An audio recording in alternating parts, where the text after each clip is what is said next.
Hey everybody, today we're making meringues. These are so light, so airy, so crunchy, and just melt in your mouth.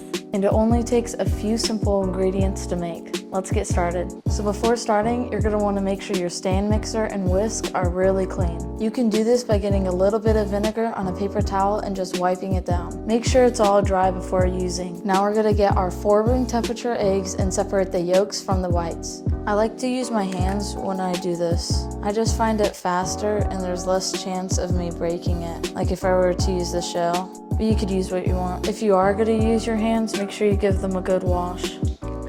If you don't want to throw your yolks away, you could use them to make pasta or a custard out of them. Make sure you're adding them in as you go, just in case a yolk breaks. You don't want to have to throw away all your whites. Now that that's all done, I'm just going to throw away the shells and wash my hands. To my whites, I'm going to add in a pinch of salt and 1/4 teaspoon cream of tartar. Cream of tartar acts as an acid, so if you don't have that, you could use 1/4 teaspoon of vinegar or lemon juice. It won't be quite the same effect because you're adding in a liquid, but it will have the same idea. Next, we're going to put aside 1 cup of sugar. If you have fine sugar, use that because it'll dissolve better in your meringue, but if you don't, you could blend it up or run it through a food processor. Okay, now we're just going to froth it up. As you're doing this, you could get higher gradually. Alright, now that it's looking frothy, we're going to gradually start adding in our sugar. You're going to really want to make sure you're having patience with this and just take your time. If you're wondering what will happen if you just dump it in, it's going to make your meringue really thick and won't have the desired texture and airiness that you want.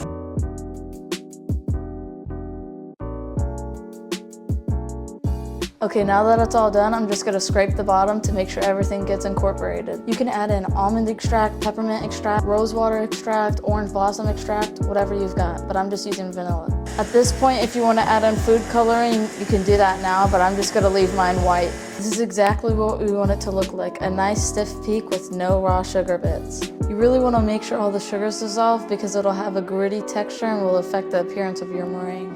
Make sure to stay till the end to see how they turn out. Now that that's all done, I'm just gonna grab my piping bag and cut the tip off.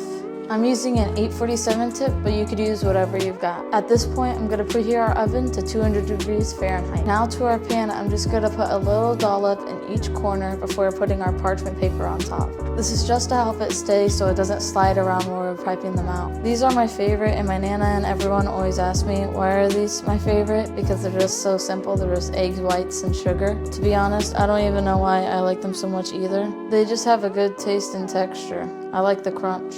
Make sure you get rid of all the air bubbles before starting, and if you're worried about messing up, you could always practice on the back of a spatula if you want. These won't expand in the oven, but you want to make sure there's enough room for the air to circulate and pass through so they all cook evenly.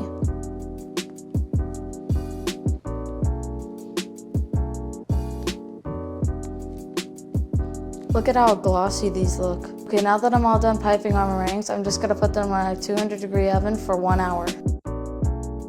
After 1 hour, you're just going to want to turn off your oven and leave it in there. You're going to want to leave it in there for at least 1 hour or overnight. If it's really humid over where you live, like it is for me, you're going to want to leave it in there longer. We're leaving it in there to have a better chance of being nice and crunchy rather than soggy and chewy. Leaving it in there dries them out. These turned out beautifully. Look at how smooth and glossy these look. I say let's give them a try. These are so crunchy and yummy. This is the perfect sweet treat for any holiday platters, tea parties, or anytime you want a sweet treat. I just love how they melt in your mouth. Thanks for watching. If you like this dessert, make sure to click up here to see how I made this delicious strawberry ice cream. Don't forget to like and subscribe for more delicious recipes. And let me know in the comments what I should make next. See you in the next video. Bye.